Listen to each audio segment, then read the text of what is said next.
So thank you everybody for joining us today for our webinar on writing an effective abstract. My name is Rachel Bain. I'm the managing editor for AVS Publications. That includes the Journal of Vacuum Science and Technology A and B, Surface Science Spectra, Biointerphases, and AVS Quantum Science. Today we're joined by Sally MacArthur, the Deputy Vice Chancellor of Research at Victoria University of Wellington in New Zealand, and she is going to be telling us all about writing a fabulous abstract for your research paper. And then we will have some time for questions at the end. So be sure to put those in the Q&A box during the presentation, and we'll get to those at the end. Briefly, just a little bit about AVS publications. I mentioned all of our journal titles. Our publications are one of the biggest aspects of the American Vacuum Society, and the income that we receive from our publications allows us as a society to execute our mission across all of the things that we do as a society, our meetings, our short courses, and our webinars like this. So reading our publications, submitting to our publications, reviewing for us, all of these activities help us do the things like this that help you grow and develop as authors. So make sure that you check out all of our publications. At the end of these slides, there will be some QR codes so you can follow us on social media and see what we're up to, because we post a lot of research. Some of our journals, we pretty much post every article that we publish, so you're sure to be highlighted if you publish with us. So with that, I'll hand it over to Sally. Thank you so much for being here with us, Sally. We look forward to hearing what you have to say. And thank you, Rachel. And good morning, good afternoon, good evening, no matter where you are in the world. Please let us know where you are. I'm in New Zealand, as Rachel has just mentioned, and so it's first thing in the morning here, and Wednesday. Getting ahead of ourselves, but that's okay. I can see that there's somebody in Germany, so really great to see. Oh, and in Canada, excellent. Lovely to have you all with us. And that's one of the joys of publishing for me, is that having this community of people around us from all over the world who are able to communicate and share what we're doing. And really, that's exactly what we're talking about today. Your abstract for your paper is your calling card. It's the first thing that anybody is going to read. And one of the really interesting challenges for me as an editor of a journal is when I read the abstract and I'm still not sure what this paper might be about. And so what we want to talk about today is some of the ways that you could start thinking about how to write a really effective abstract that will get people's attention. And one of the key things to remember when you're writing an abstract is that it actually does take time. And so I know I am notorious for leaving the abstract to the last minute and then trying to whack it out really quickly. And I think Blaise Pascal, it depends on, it was Mark Twain who sometimes gets this quote reference to him as well. And it's like, I'm sorry I wrote you such a long letter. I didn't have time to write you a short one. And it does take time to fashion a succinct, clear abstract for your paper. It's really easy to some extent to write everything in the volume of the paper, and you've got the time and you've got the space to write quite a lot of detail. An abstract is all about pulling out those highlights from the paper, making it exciting, and giving the reader, the person who might only interact with your paper through that abstract, the opportunity to understand why they might want to keep reading. For those of us who write grants, it's the first page pitch that gets somebody to read the other 10 pages that you wrote behind it. But in this instance, it's the first 100, 150 words that we're talking about as well. So there are lots of ways that we can think about it. And again, it's the gateway to your work. It's very much when I get sent a paper to review, asking if I would be willing to review, all I get sent is the abstract of that paper.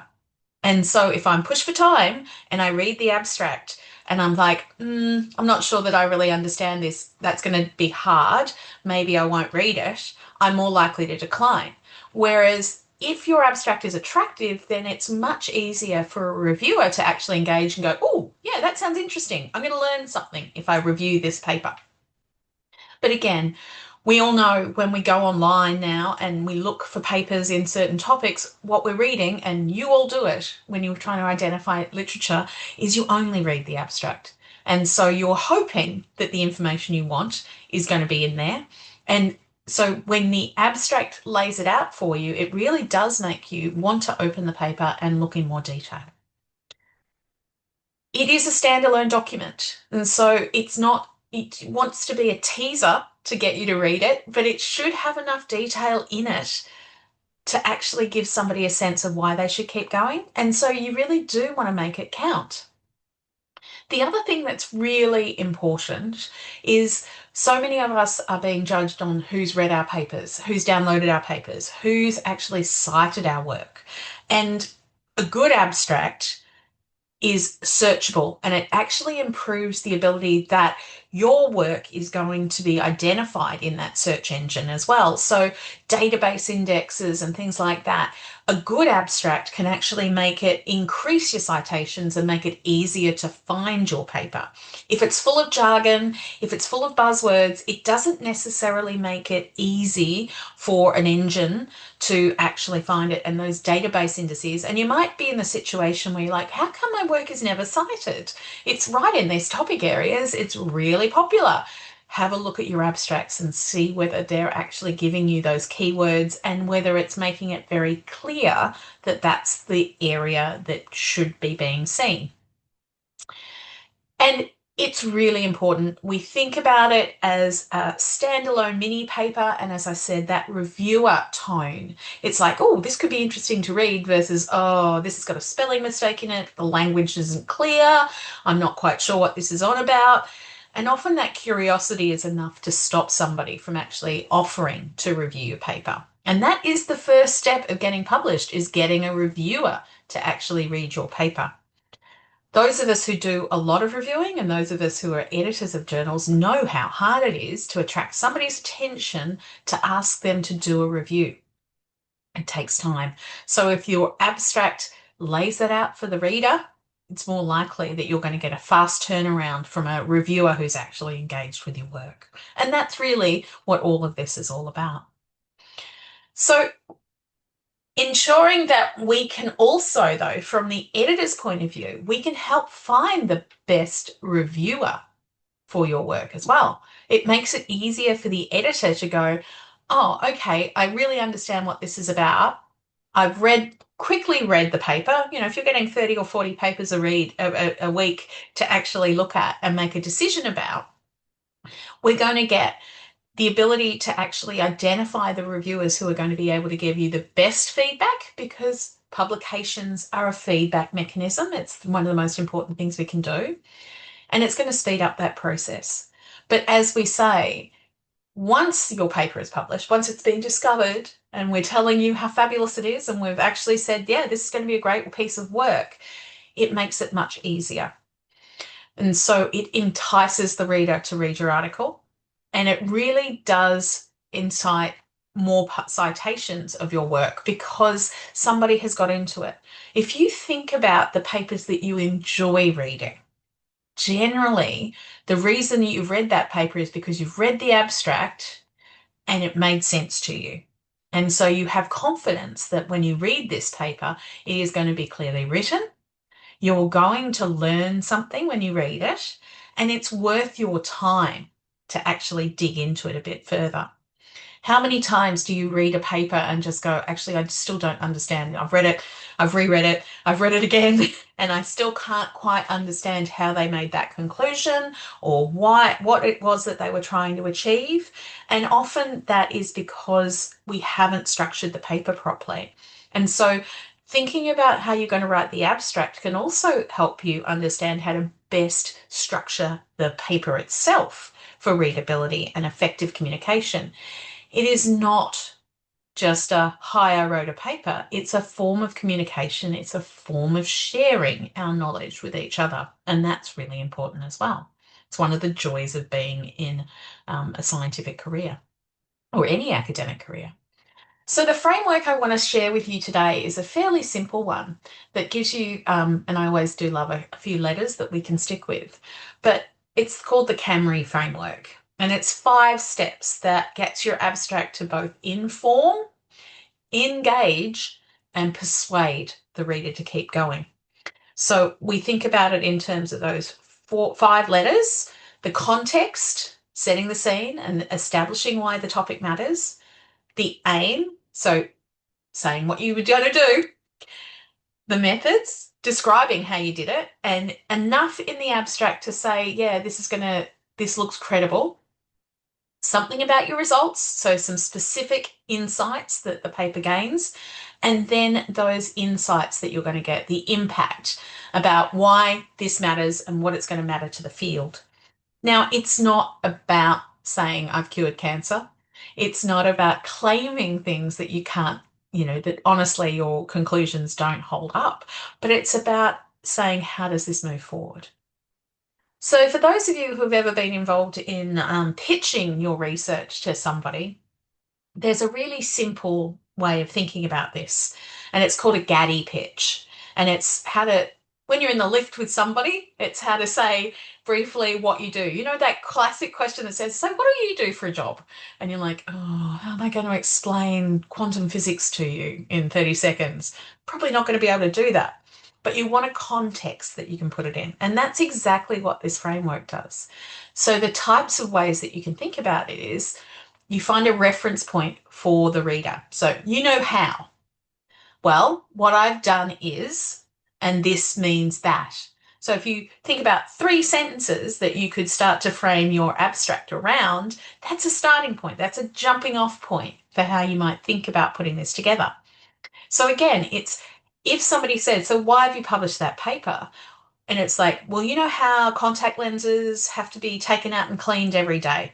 Well, what I've done is I've created a surface coating that means that you don't have to take them out. And this means that people will be able to wear their contact lenses for longer overnight without getting an infection. It's a pretty simple summary of a lot of work, but it might mean that they can say, okay, well, I'm interested in contact lenses, so let's find out. Or I'm interested in coatings that things don't stick to, so that's my piece in.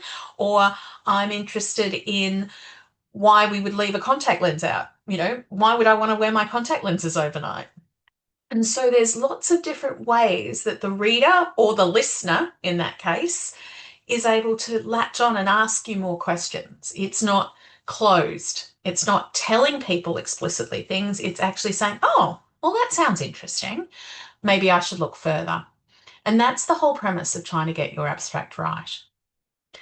So if we think about the context, we want 1 or 2 sentences. Again, each of these, it comes back to that, if I'd had more time, I would have written you less. So it's okay when you're drafting an abstract to have more content under these different headings. It's okay to have more than 3 or 4 lines of context, but you're going to want to reduce it down to a couple of sentences in the end.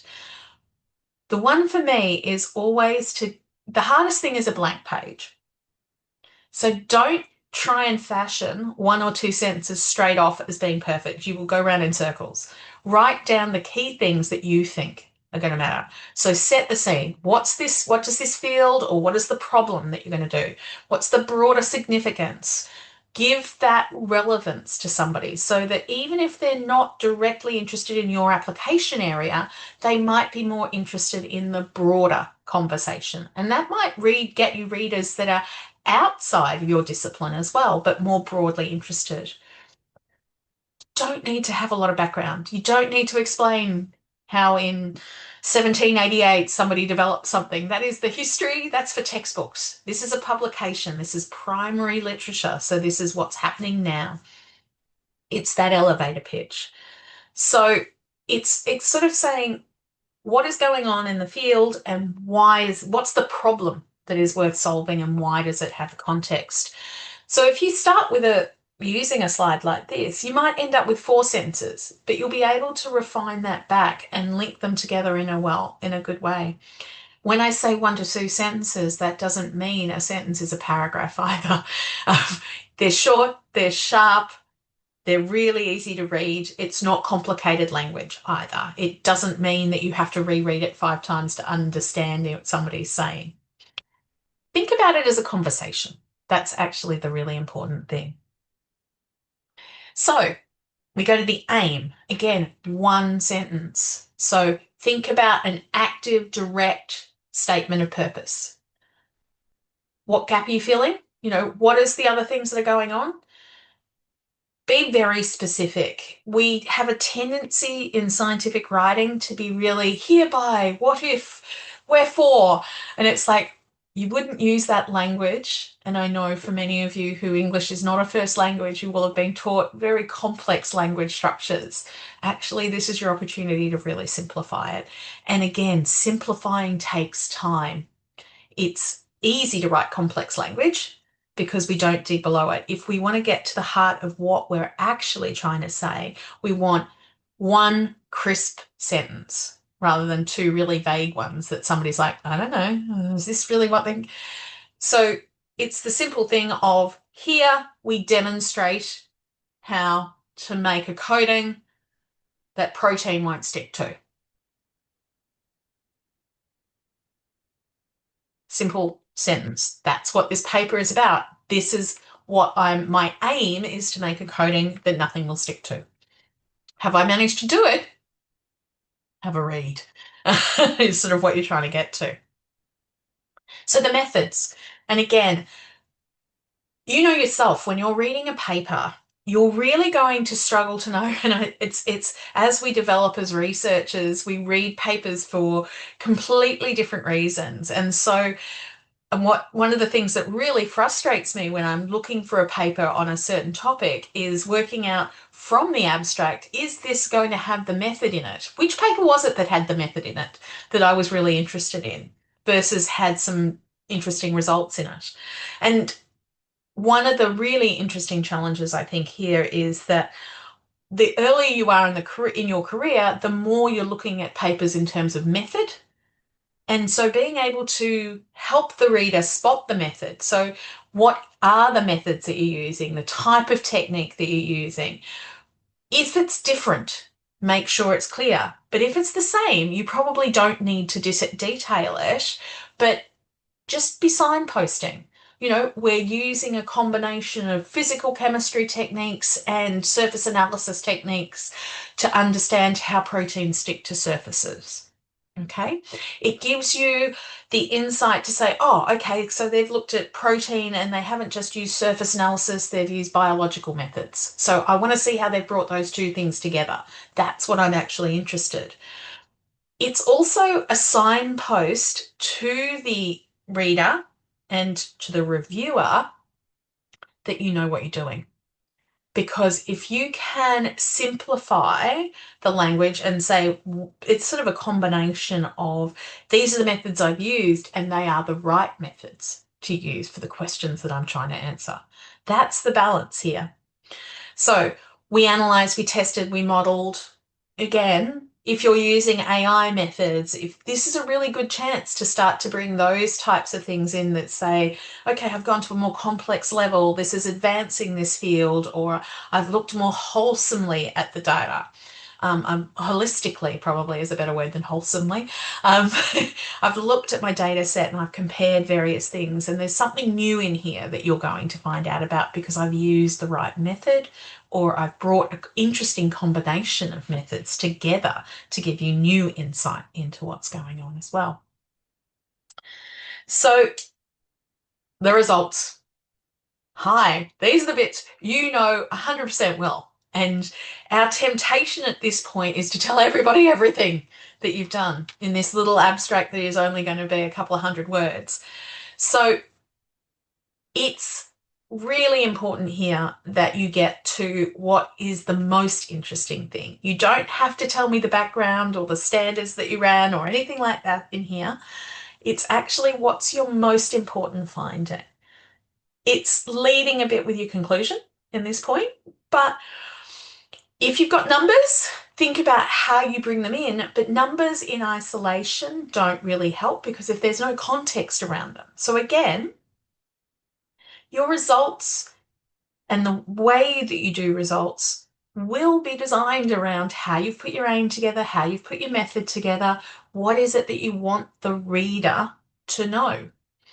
So If you have a result that is then interpreted, that's the primary result first, and then say we can then put it into this context to draw this conclusion.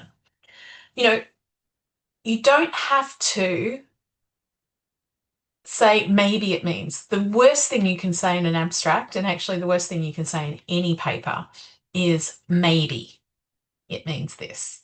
Either you know what the results tell you or you don't. So if the results point to the fact that you need to do further studies, then you need to have a think about whether this paper is actually ready to go or whether you need to add the further study to actually draw the right conclusion. And I know that that is incredibly difficult because often, particularly as a PhD student, this is the work I've done. I ran out of time and there was no more work to be done here. And so we don't necessarily know all the story, but make a clear conclusion from what you do know and then think about how that might inform the next step. So you don't need to leave it with there is a lot of unknowns. It's actually, well, I can tell you now, this is how this worked. And this is how you get to that point of sometimes results are negative. They're not the way you wanted to do it, but it is really important that sometimes we publish, this didn't go the way we thought it was going to go. This is still an insight. It's still a valuable insight, particularly if you put it in the context of loads of people keep saying that this is how it works, but I've demonstrated it isn't. And this tells me that this is happening instead. That is actually a really interesting paper to read. That's what you're trying to get to, is what's going to make the reader curious enough to keep going in this abstract. So 2 to 3 sentences at this point. But again, write more sentences than you need and refine it. It is much easier to have text that you edit than a blank page. As we all know, the blank page is quite quietly terrifying and daunting as well. And then the impact. And realistically, that is what we're interested in. What comes next? What has changed as a result of this work? For many journals, that's actually the driving factor for why your paper will be accepted. It is what is going to change? How? Because we're looking for why would somebody cite this paper? Who is going to use this moving forward to shape their research? And so as editors of journals, we're really interested in the papers that are changing or informing the future of science. You are writing for the scientific record. So if the work that you've done is giving us the basis to think about something differently, we want to know about that. So the broader implications for the field. It might be that this demonstrates how you might get to something, but that actually at this stage then it needs to be refined to be integrated into a manufacturing process, or it gives us the indication of how we would move in this direction. It may not be absolute, and there's very few absolutes in the world of science, it has to be said, but it's really signaling to there's value in reading this paper. It's your opportunity to make the world understand why the work that you're doing and why you're proud of this work as well. It's not the opportunity to pretend that it's something more than it is. Again, it's not curing cancer. Very few publications are going to cure cancer. But it suggests a new pathway, it opens opportunities. It's that positivity that you want to get out of it that leaves the author knowing and the reader knowing that they're going to learn something new that perhaps they wouldn't have expected, but also maybe it reinforces the theory that, yeah, this is the way to do it.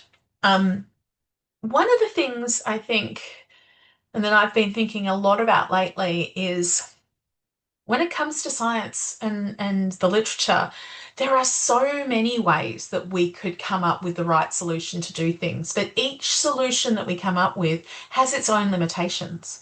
And so when we think about solving a problem, that problem comes with its own set of criteria. So It might be that this demonstrates a cost-effective way of producing this coating in a manufacturing method. Or this demonstrates the fundamental principles of how proteins stick to surfaces or could be prevented from sticking to surfaces. And so it gives you the guidelines to move forward into a manufacturable solution. They're two different ways of coming at this that a different readership might be interested in. And so, again, when you think about your impact, think about tailoring it to the journal that you are writing for as well. What does that journal, who's the audience for that journal? Is it from industry? Is it an authorship that is coming from a fundamental physics background? You know, who is going to be reading this and wanting to be attracted to it as well? So if you want to get to that point, that's where you're really leaving the reviewer or the reader going, cool, I'm going to keep going. I'm going to actually download this paper. I might print it even and carry it around with me for a week before I read it, but, or I'll have it in my folio to come back to, and I know why I'm going to come back to it as well. So if we think about it, there are also a list of things that you should think about more generally. So now you've got all the right parts of your abstract together. You know you've got the right sections together, but there's now another checklist that you can go through. And this is where you can get your friends to have a read. And this is where actually sitting down with mates and going, just read this for me. Does it make sense to you as a non-specialist, or does it feel as though it hits the right notes? Can somebody outside understand the key message? Because it isn't going to be reviewed by people who know absolutely everything you've ever done. Is it complete? Have you actually given every single one of those Camry elements in there? Is there something missing? Have you made a vague claim? Can you tighten something up?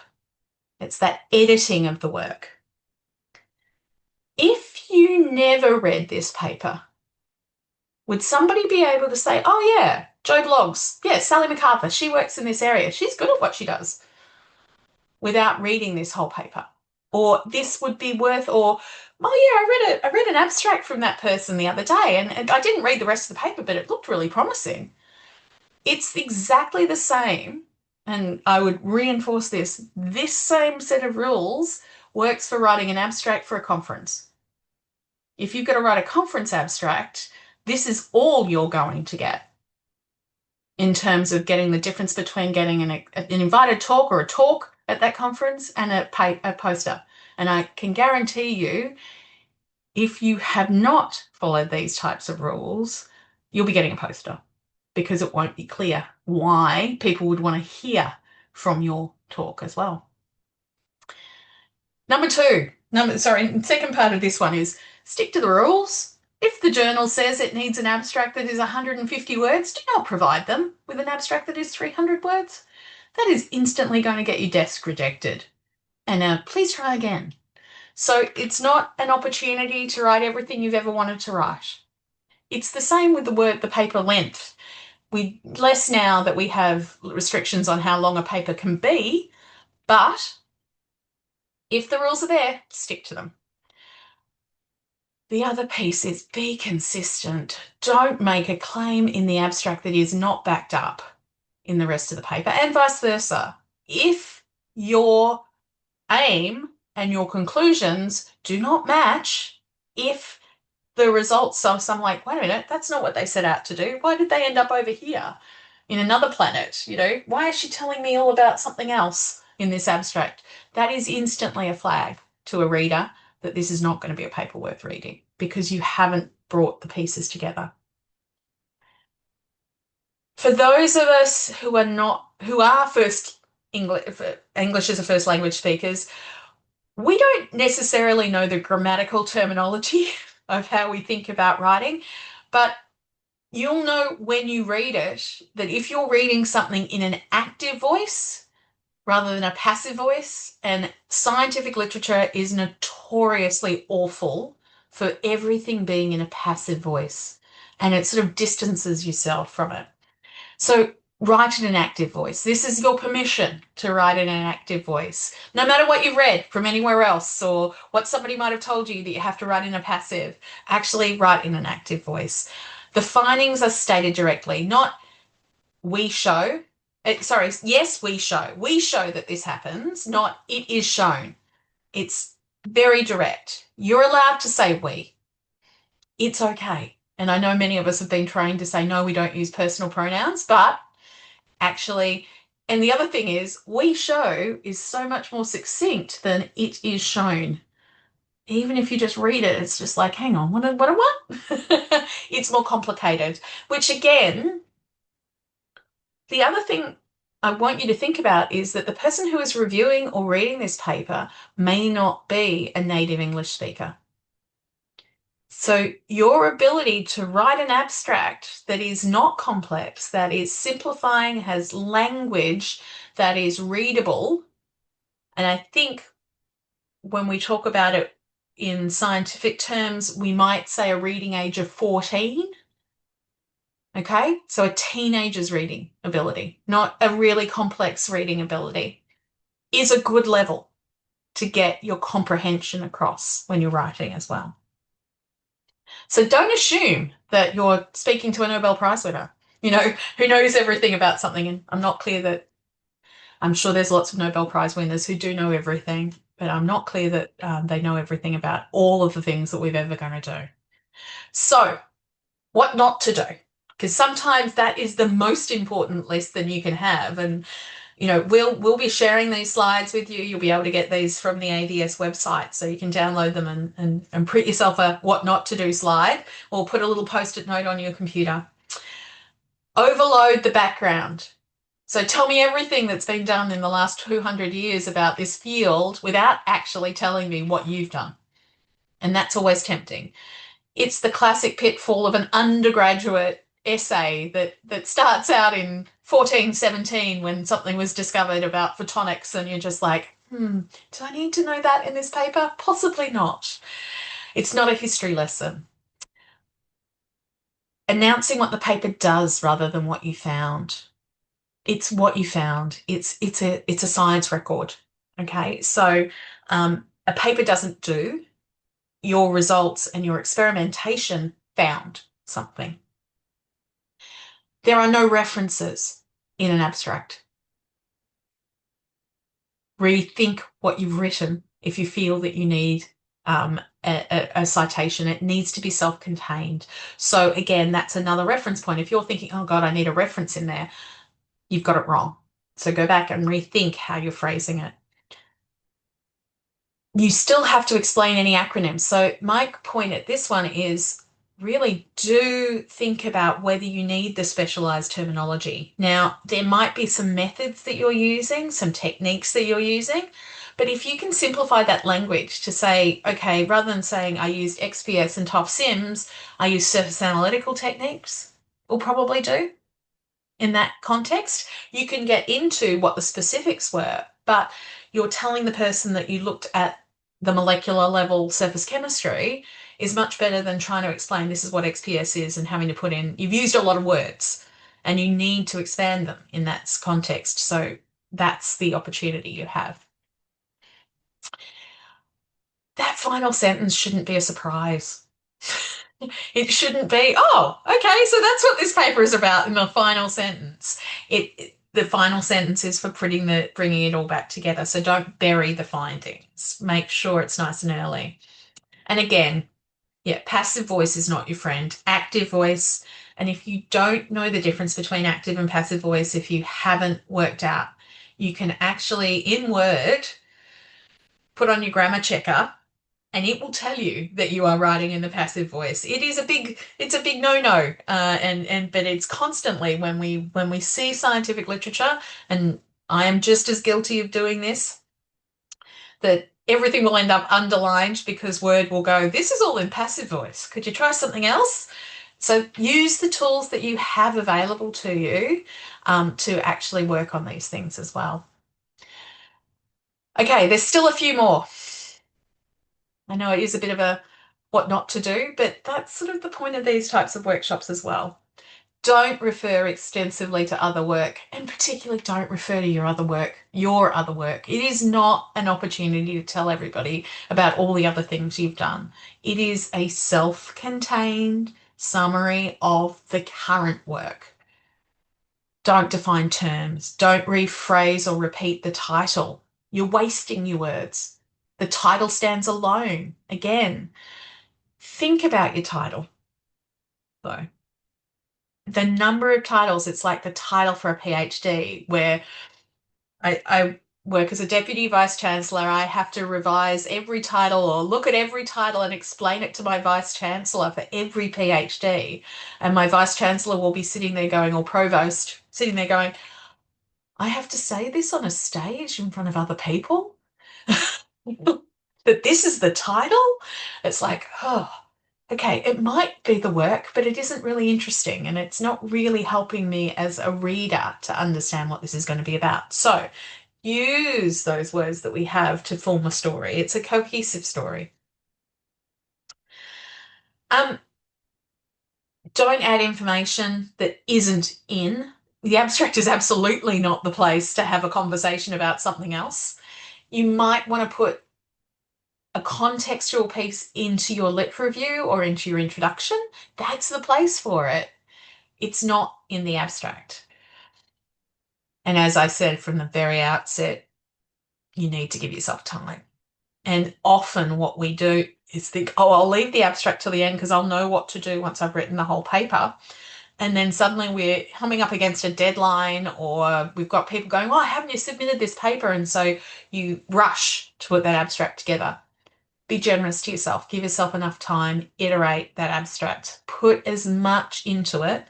You know, this is the thing that may get you desk rejected if it isn't any good. It won't be anything to do with the fact that the work itself is really good, but the abstract just is not attractive enough for people to think, this would be a good paper for my journal. And we are making that sort of decision as editors. So you've got some takeaways. I'll let you go over that. I like the fact that this is not the place to clear your throat and go, right, let me tell you all about it. It's not, that is not what the abstract is for. If one of your colleagues reads this abstract and goes, so what have you done again? You haven't hit the right message. So over lunch saying, can you read a couple of hundred words for me? Just see what you think of this. Does this make sense? And they're going, oh yeah, yeah. It's like, yeah, okay, that's not right. It hasn't hit it. They're being kind, but it isn't actually telling me what they want to do. The last thing I want to say is go away and have a look at some of the papers that you really have enjoyed reading and see if their abstract follows that Camry rule. See how they have structured it. There is nothing wrong with taking a paper that you really like and unpacking it and going, well, why have I really liked it? Is it because they've made it really easy to read? Is it because it's just immediately part of what I need to know right now? Did I recognize, how many times as an early stage PhD student did you read a paper and go, yeah, move on?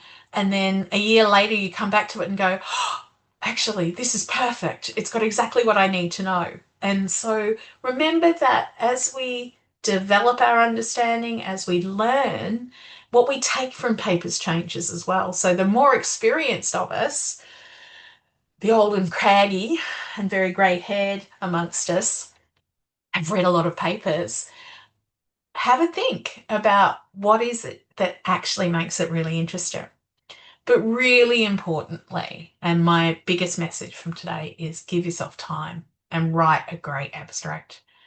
Put the investment into this work and reward yourself by giving yourself the time to write a really good abstract. We will appreciate it.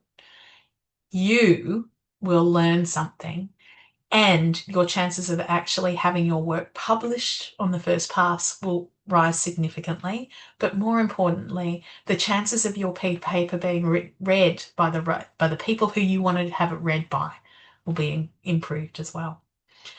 So with that, I'll close and we'll open up to questions if anybody has any.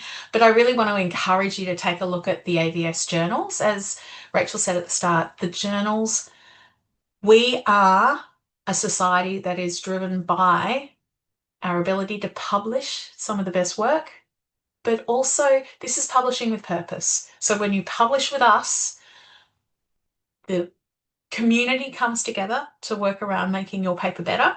As a reviewer in our environment, we work with you to make sure it gets out to the best audience that you want to do.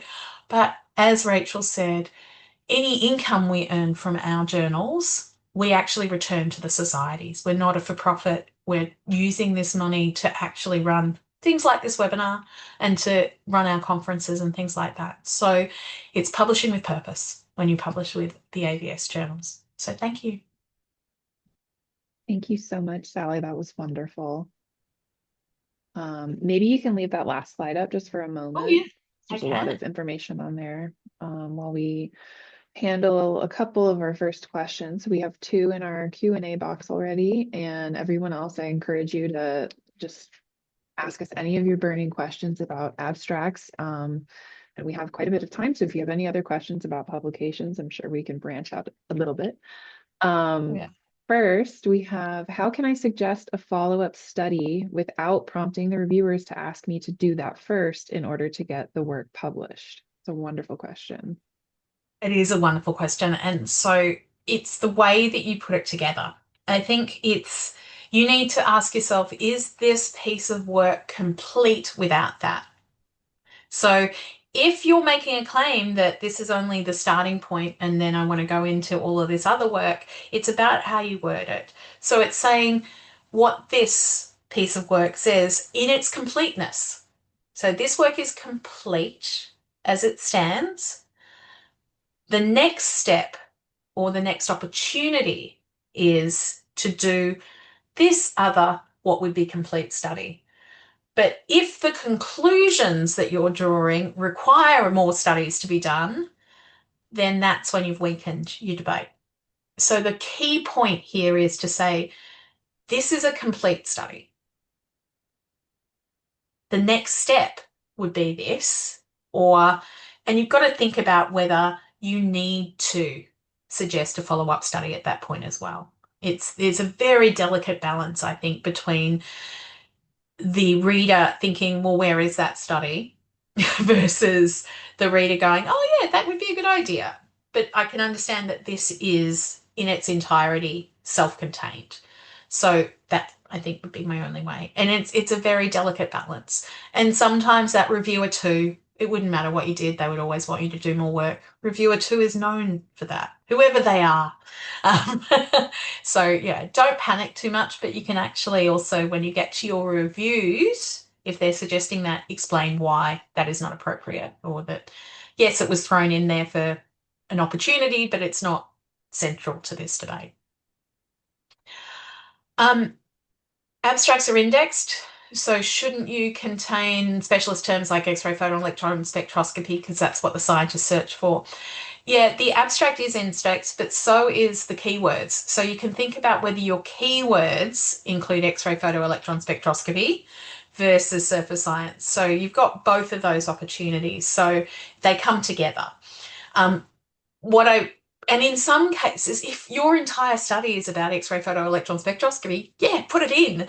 But if it's one of 6 techniques you've used, and it's, so it depends, Leonard, on what you're doing with the work. If the entire paper is about X-ray photoelectron spectroscopy, yeah, absolutely. That's what you should have in that. And because that's what you want somebody to search. So it is a delicate balance here. But if it's one of 7 techniques you've used, I wouldn't be using, I've seen abstracts where they say we used FTIR, XPS, TOF-SIMS, and you're like, hang on, we've just lost 20 words when we could have encapsulated, we did surface chemical characterization to elicit this outcome. Very different if it's a paper looking at how to use a technique to get insight, again. And a lot of our papers in the AVS journals, that's exactly what we're doing. We're very quantitative. We're very much about the right methods for the papers, or right methods for the technique and developing the techniques. So yeah, in a surface science spectra paper, you are absolutely going to be telling us in the abstract about the X-ray photoelectron spectroscopy because that's what the whole paper is about. So I hope that helps. Any other questions? Yeah. Like I said, we can branch out from abstract slightly if there are any burning Anybody has questions. general questions? Yeah. Um, in the Or just tell meantime, me where you yeah. are. After the webinar today, you'll all be receiving a link to the recording as well as a survey. So please let us know what you thought of our webinar today. All of your feedback will be taken and used to improve our next webinar. Also, if you have any suggestions for publications topics that you would be interested in learning more about, we're always looking for ideas for our next webinar. So, oh, we do have another one. Comments on differences between conference and paper abstracts. Maybe we can dive into that a bit more. Absolutely. So again, it's going to depend on the nature of the abstract that the conference requires. Some conferences require a mini paper. It might be a 2 or 3 page paper. And so it will require a lot more detail. It'll still need that summary, and you can use a lot of that same Camry approach to it to make sure that you get the right information in. Generally, the longer ones will need a figure, at least one figure. And so again, it's about taking the time to actually think about what is attractive to the reader to give them enough insight that this is going to be worth hearing from you at a conference. In terms of, say, the AVS International Symposium, we actually have a very short abstract. It is more like the abstract of a publication. And so using this model when you've got 200 words is perfect. So if somebody says, if the conference that you're going to requires a 200-word abstract with no figures, the paper abstract model works perfectly. And I would really encourage anybody who's coming to the AVS and putting in paper papers at the AVS that you do use this approach for our symposia, because we don't ask for big ones. IEEE asks for full papers. Different disciplines ask for full papers as well. So I hope that helps, Omar. But the principles are the same. You want somebody to pick me. It's pick me, pick me, pick me. So you're giving them the right information at the time. Is there any specific things to take into consideration when writing a grant proposal abstract versus a paper abstract? Oh, yes, absolutely. The big difference for the grant proposal is that you have a stakeholder, okay? They have defined what they're looking for. And so with a grant proposal, you are trying to answer the funder's needs. So this is where understanding the call is really important and making sure in that abstract that you're giving them the indication that your topic or what you're writing about is on topic for the call that they have. You can think about it in exactly the same way. That Gaddy pitch is actually a really good way of thinking about how to get you context. And I can do a whole other workshop on how to think about writing for a specific stakeholder in a grant proposal. But with a grant proposal, you're actually talking about yourself a lot more. So there's a couple of things in a grant proposal where you would be writing why you, why this topic now, why the approach that you're doing is going to change something. And it's so a grant proposal is always about what is going to be achieved. A paper abstract is what has been achieved. So there is a difference in context. You're actually talking about what you've done versus what you're going to do in a grant proposal. And it does come back to it being about why you're the right person to do this work is always important. One of my least favorite reviews is, who does she think she is? Why does she think she's the right person to do this work now? And it's like, oh, okay, I missed something here. Lauren, hi, nice to see you. If you've got one main technique but four others, should you mention all the techniques or only expand on the main one in the abstract? I think you're exactly right. Mention the one that is your main one that you want people to know about, if that's it. If your three others are backing you up or cross-validating or reinforcing, if the main driver, I'm an XPS person, so XPS number one, or if it's a TOF Sims paper, but I've used XPS to validate that my surface chemistry was what I thought it was, or I've used FTIR to tell me about some chemical bonding in there. The core of what I'm writing about is about the TOF Sims results. The other techniques are backup techniques, or they're cross-validation techniques that are expected by the community to be done, but they don't go in the abstract. Um, yeah, I don't, yeah, that do not define terms rule. It's not a rule. It's a suggestion. It's the defining terms is you need to think about the journal that you're writing for. Is it in that journal that this is a known term? Does the reader, if your techniques are something that the journal readers for that journal are not likely to know, you might have picked the wrong journal as well. So I think this is the other interesting challenge here is you are writing for an educated audience. If your technique is completely new, if it's not commonly used, if it's not used in the field for the journal that you're going for, absolutely explain the term. But think about then how it all fits together and what you're gaining or losing by that explanation. It isn't a hard and fast rule. Nothing that I have said today is a hard and fast rule. It is a suggestion of how you could think about things. Um, if that helps, sorry, Wally. It's please don't take anything I say as gospel. It is suggestions on the things that I've learned over the years and that I've sort of read about in thinking about things. So if you need to define a term, define a term. But also when you're reviewing and revising, see if you actually need to review it. Don't assume that you have to define every term. You can define it in the paper. Hi, Nick. Advice on how to read an abstract. Especially if I'm not familiar with the field, an abstract can feel too dense and I end up looking at the figures or the methods to see what they've actually done. Exactly. That tells you haven't got a great abstract. So again, you are in that example, you have illustrated exactly the problem with abstracts that aren't well written and are too dense. You haven't given the reader.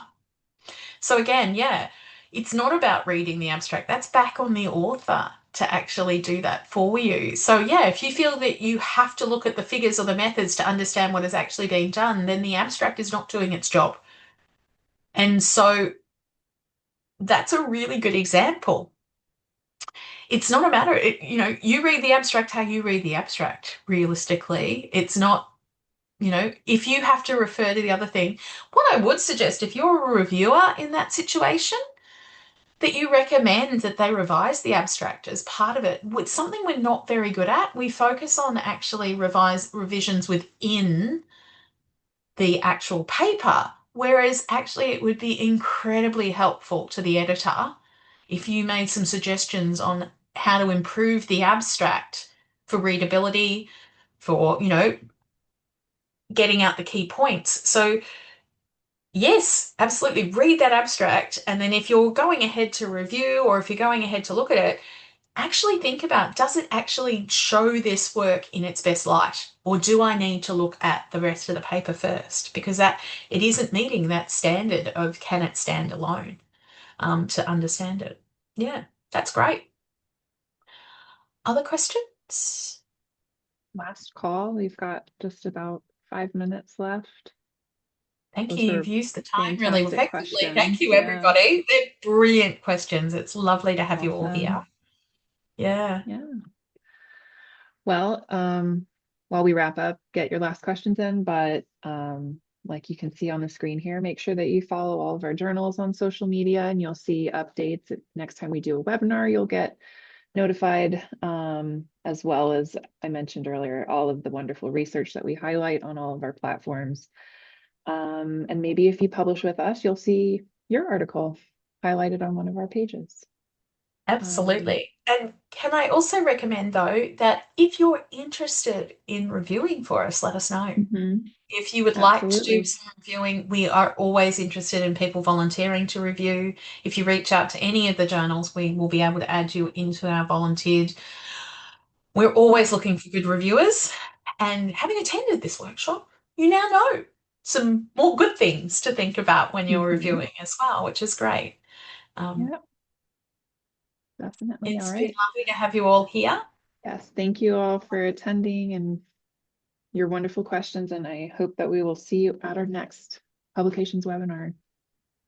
And Thank also, you. don't forget, if you want to join us at the AVS Symposium in November, come join us at the AVS Symposium and we'll be talking more journals there, but you'll also be able to present your work and have the opportunity to join our community as well. Thank you. Mhm. Bye, everyone. Bye.